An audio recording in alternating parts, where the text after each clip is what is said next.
आज की वीडियो बहुत इंटरेस्टिंग और यूज़फुल है। आज वीडियो में ऐसे टिप एंड ट्रिक शेयर करूंगी जिससे टाइम सेविंग होगी, मनी सेविंग होगी और बहुत सारे काम करने में आपको आसानी होगी। तो बिस्मिल्लाहिर्रहमानिर्रहीम, अस्सलाम वालेकुम। तो आ जाए टिप नंबर 1 की तरफ। बहुत इंटरेस्टिंग और यूज़फुल है। आज की टिप में मैं आपसे शेयर करूंगी कि आप किस तरह से मैट्रेस और बेडशीट को किस तरह से सेट करना है। आपको आज तरीका बताऊंगी कि मैट्रेस की चादर जब हम बिछाते हैं तो हमारे हाथ बहुत ज़्यादा दर्द करते हैं इसको सही करने में। तो आपने ऐसे बिल्कुल भी नहीं करना। आज मैं आपको ऐसी एक ट्रिक शेयर करूंगी आपसे जिससे आप मिनटों में अपने बेडशीट जो है बिछा सकेंगे और उसको सही तरीके से एडजस्ट कर सकेंगे। तो आपने क्या करना है, इस तरह से बिल्कुल नहीं हाथों की मदद से करना। आपने लेना है एक जो किचन में हमारा चम्मच होता है, बड़ा चावल वगैरह जिसे हम पकाते हैं, वो आपने ले लेना। बहुत इजी तरीका है, इससे आपने पुश करना है ऐसे ऐसे और चादर जो है बिल्कुल आपकी सही तरीके से एडजस्ट हो जाएगी। इस तरह से बेडशीट जो है बहुत ही आसानी से आप इसको सही कर सकेंगे। तो घंटों का काम मिनटों में करेंगे और कुछ ऐसे टिप एंड ट्रिक शेयर करूंगी जिससे आपको बहुत ज़्यादा फ़ायदा होने वाला है। तो देख सकते हैं आपके मैंने बेडशीट जो है कितने आसान तरीके से ठीक कर दी है। इसके बाद हम इसके ऊपर जो तकिए हैं, ग़िलाफ़ हैं, वो भी सही तरीके से इस तरह से रख देंगे और जितना मर्ज़ी अब बच्चे उछलें कूदें, बिल्कुल भी बेडशीट जो हमारी ख़राब नहीं होगी और जैसे मर्ज़ी है बच्चे खेलें। तो आज है टिप नंबर 2 की तरफ। बहुत इंटरेस्टिंग और यूज़फुल है। आज की टिप में मैं आपसे शेयर करूंगी कि नए कपड़े जब हमारे आते हैं तो इसके बटन जो है ना, ऐसे लगता है जैसे कुछ दिनों बाद जो है ना लूज़ हो जाते हैं, बटन हिलने लग पड़ते हैं, धागा जो है इस तरह से लूज़ हो जाता है। तो एक ट्रिक आपसे शेयर करने लगी हूँ। आपके अगर कपड़े इस तरह से हैं, बटन आपके लूज़ हो जाते हैं, तो आपने भी यही ट्रिक इस्तेमाल करनी है। इससे आपके जो बटन हैं वो टाइट हो जाएंगे और बिल्कुल भी टूटेंगे नहीं। होता है ना अक्सर के बटन टूट के अलग हो जाते हैं, धागे जो लहदा से निकल आते हैं। तो आपने इस तरह से करना है कि आपने एक नेल पेंट लेनी है, नेल पॉलिश जिसे कहते हैं, नेलों पे इस्तेमाल करते हैं, वो आपने ले लेनी है और इनके बटनों के जो पीछे है ना, हो सके तो उसी कलर की लें जिस कलर के आपके पास कपड़े हों, उसी कलर के आप नेल पेंट ले लें और इनके जो पीछे ये धागे होते हैं इनके ऊपर आपने अच्छी तरह से ये नेल पेंट जो है ना लगा देनी है। इससे ये होगा जो धागे जो हैं, बटन जो ढीले हो गए हैं, जो हिल रहे हैं, वो नहीं हिलेंगे। और इस तरह से आप अच्छी तरह से नेल पेंट इसके ऊपर लगा दें और थोड़ी देर इसको खुश्क होने दें ताकि दूसरे कपड़ों पे बिल्कुल भी ये ना लगे और आपके जो हैं बटन बिल्कुल मजबूती से पक्के हो जाएं। आपने इस तरीके से इस नेल पेंट को लगाना है, लगा के इसको खुश्क कर लेना है और उसी कलर की लगानी है जिस कलर के आपके कपड़े हों।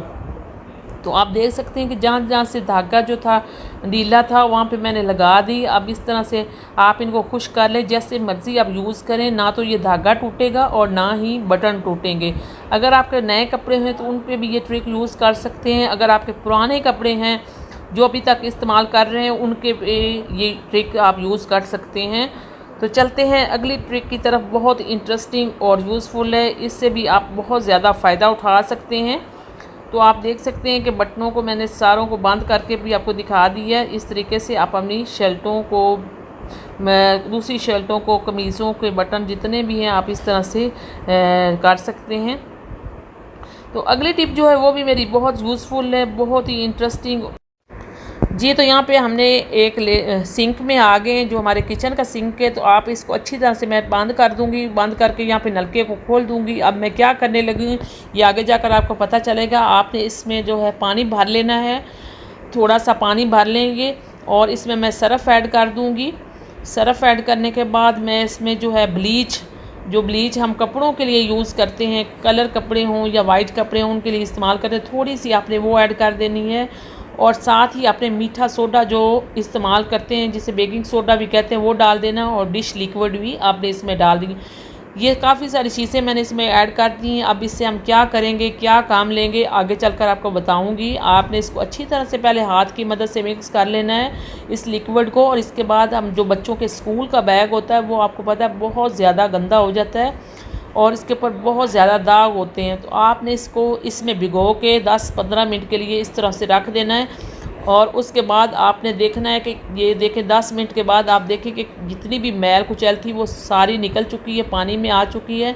और इसके बाद मैं एक ब्रश लूँगी, उसकी मदद से इसको अच्छी तरह से रब कर लेंगे। रब करेंगे। जितने भी इसके ऊपर दाग लगे हुए हैं वो सारे उतार लेंगे। तो हफ्ते में 2-3 बार जो है, एक दफ़ा तो आपने ज़रूर इसको वॉश करना होता है, क्योंकि बहुत गंदे बैग बहुत ज़्यादा गंदे लगते हैं। और इसके बाद हम इसको साफ़ पानी से वॉश कर लिया है। देखिए बिल्कुल साफ़ हमारा बैग हो गया, तो आप भी इस तरह से वॉश कर सकते हैं। इस तरह की तार जितनी भी हम ऑर्गेनाइज़ कर लें, फिर मसला वही का वहीं रह जाता है। और इस तरह तार बिखरी हुई अच्छी नहीं लगती। हमारे जो घर है उसकी भी सारी लुक ख़राब हो जाती है। तो आपने क्या करना है, एक दांत साफ़ करने वाला पुराना ब्रश ले लेना है और उसके ऊपर आपने तार को इस तरीके से लपेट लेना है। ना रबर बैंड लगाने का मसला, ना क्लिप लगाने का मसला। आपने इस तरह से जल्दी से लपेट के और इसको तार को ऐसे ही ऑर्गेनाइज़ कर लेना है। ये देखें कितनी आसानी से मैंने तार को ऑर्गेनाइज़ कर लिया है। आप भी इस तरह से तार को, बहुत ही वेल एंड गुड लग रही है, बहुत अच्छी लग रही है। आप इस तरह से अपनी तार को समेट के रख सकते हैं। निकालनी भी बहुत मुश्किल है। आप इस ब्रश को खींचें, एक हाथ से जब खींचेंगे ना तो तार फ़ौरन आपकी खुल जाएगी। तो बहुत ही आसान ट्रिक आपसे शेयर की है। तो आप इस तरह से अपनी इस्त्री को ऑर्गेनाइज़ करके रख सकते हैं। तो चलते हैं अगली टिप की तरफ, बहुत ही इंटरेस्टिंग और यूज़फुल है। अगली टिप जो है मेरी, वो सुई धागे को लेकर है। जब भी हम सुई धागा का इस्तेमाल करते हैं, नलकी लेते हैं, तो नलकी से जो धागा है ना वो ढूंढना बहुत ज़्यादा मुश्किल हो जाता है। एक तो हमारी वीक होती है नज़र, और दूसरा है ये कि धागा निकालना भी बहुत ज़्यादा मुश्किल। आज मैं आपसे एक ऐसी ट्रिक आपसे शेयर करूँगी जिससे आप धागा आपको ढूंढना बहुत ज़्यादा आसान हो जाएगा। आप फ़ौरन ही मिनटों में, सेकंडों में धागे को ढूंढ सकेंगे। आपने क्या करना है, ये छुरी ले लें या कोई चीज़ ऐसी ले लें, कैंची वगैरह, उससे आपने नलकी के जो ऊपर वाला हिस्सा होता है ना, उसके ऊपर आपने इस तरह से काट लगा देना है। यहाँ पे ना ऊपर वाले हिस्से पे आपने इस छुरी की मदद से काट लगा लें, और वो काट आपके इतना काम आएगा कि आप सोच भी नहीं सकते। एक तो हमारी टाइम की बचत होगी और एक आपके पैसों की भी बचत होगी।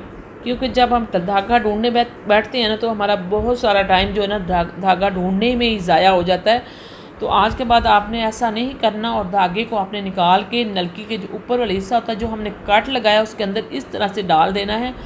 और जब भी हमें अब धागा निकालेंगे तो फ़ौरन ही हमें इसका सिरा जो है हाथ में आ जाएगा, और फ़ौरन ही हमारा काम जो है स्टार्ट हो जाएगा। आई होप आपको ये टिप मेरी पसंद आई होगी। तो चलते हैं अगली टिप की तरफ, बहुत ही इंटरेस्टिंग और यूज़फुल है अगली टिप भी मेरी। तो अगली टिप मेरी बहुत ज़बरदस्त है।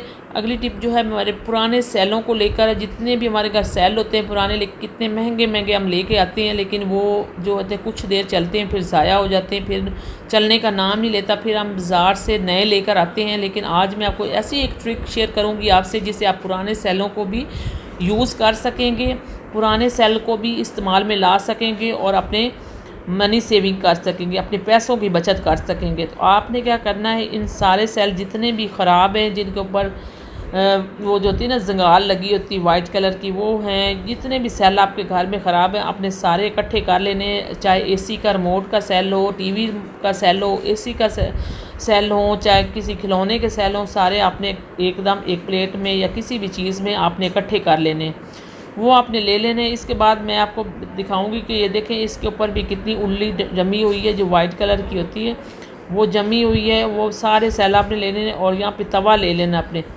तवे को हल्की आंच पे हम इसको गर्म कर लेंगे। गर्म करने के बाद आपने तवे के ऊपर कोई 2 या 3 मिनट इस सेलों को हल्की आंच पे रखना है और इनको गर्म होने देना।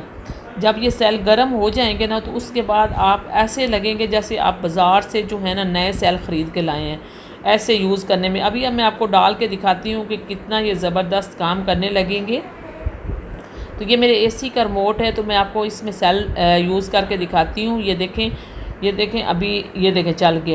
ये पहले नहीं चल रहे थे, तो ये देखें आप चल गए हैं सेल। तो आप इसी तरह से आप भी थोड़ा सा इनको गर्म करें सेलों को, और आपके जो सेल हैं बिल्कुल नए जैसे हो जाएंगे, और इस्तेमाल करने में भी आसानी होगी। तो यहाँ पे देखें पुराने पिल्लो जो होते हैं हमारे बहुत ज़्यादा मैले हो जाते हैं, क्योंकि अब सर्दियाँ शुरू होने वाली हैं। तो ज़ाहिर बात है कंबल, पिल्लो और जितने भी बेड शीट्स हैं, जो गर्म कंबल हैं, वो सारे हमने निकालने हैं, उनको वॉश करना है, उनको साफ़ करना है। तो इसलिए आज मैंने भी यहाँ पे अपने पिल्लो लिए हैं, इनको मैं अब वॉश करने का तरीका आपसे शेयर करूँगी। वाइट पिल्लो हैं, ये देखिए मैले कुचैले हो गए हैं, तो इनको ऐसे ट्रिक आपको शेयर करूँगी जिससे आप ये बिल्कुल साफ़ हो जाएंगे अंदर तक। देखें इसकी कॉटन जो है मैली हो चुकी है, क्योंकि ये बच्चों के हैं, तो बच्चे आपको पता है किस तरह से यूज़ करते हैं।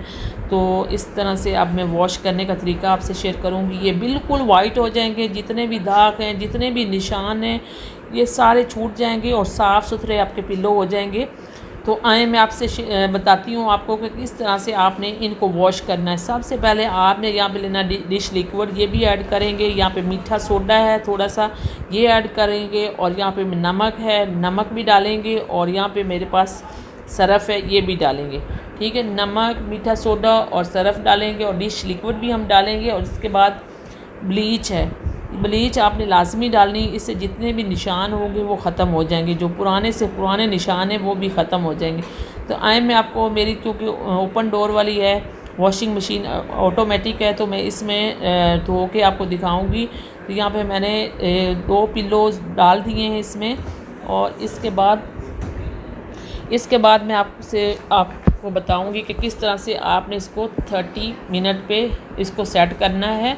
और देखें 30 मिनट पे जब हम इसको सेट करेंगे तो इससे 2 मशीन पानी निकालेगी। ये मशीन 2 दफ़ा धो के इसको साफ़ करेगी। यहाँ पे हम इसमें डाल देंगे सरफ़, और यहाँ पे मीठा सोडा है वो डाल देंगे, और नमक डाल देंगे। ये तीनों चीज़ें हमने इकट्ठी ही मशीन में डाल देनी है, तीनों चीज़ें। और इसके बाद आपने इसमें जो है ब्लीच डालनी है, डिश लिक्विड आपने इसमें डाल देना है। और इसके बाद आपने इसमें ब्लीच भी डाल देनी है। ये सारी चीज़ें आपने डाल के इस मशीन को जो है ना आपने ऑन कर देना है। तो देख सकते हैं कि मशीन को मैंने ऑन कर दिया है। इसके बाद मैं आपको दिखाऊंगी कि किस तरह से हम अपने पिल्लों को साफ़ करके दिखाऊंगी। ये देखें, ये बिल्कुल मैंने मशीन से निकाल लिए थे, बिल्कुल साफ़ हो गए हैं। और आपको मैं अंदर से खोल के दिखाती हूँ कि इसकी जो कॉटन है, रुई है, वो भी बिल्कुल साफ़ हो गई है। अगर ये थोड़े से बैठ जाए, मतलब इसकी रुई जो बैठ जाए, तो आप इस तरह से करके तो इस रुई को दोबारा से रिपेयर कर सकते हैं और आपके तकिए बिल्कुल नए जैसे हो जाएंगे फिर से। तो अब मैं करके इस तरह से रख लूँगी, रुई को हाथों की मदद से खोल दूँगी, और इससे भी हमारे जो तकिए हैं ये बिल्कुल नरम और खुले भाले बन जाएंगे। तो आप भी अपने तकियों को इस तरह से साफ़ कर सकते हैं, धो सकते हैं। तो अगली वीडियो जो है मैं आपसे शेयर करूंगी कि आप कंबल को किस तरह से घर में ड्राई क्लीन कर सकते हैं। बहुत ज़बरदस्त वीडियो लेकर आती हूँ आपके लिए, आप ज़रूर वॉच किया करें, पूरी वीडियो को वॉच किया करें। और इसके बाद अगर वीडियो आपको मेरी अच्छी लगे तो मेरी वीडियो को लाइक किया करें। चैनल को अगर आपने सब्सक्राइब किया हुआ तो फिर अगर नहीं किया तो उसको सब्सक्राइब कर लें। बहुत शुक्रिया, मिलते हैं नेक्स्ट वीडियो में। अल्लाह हाफिज़।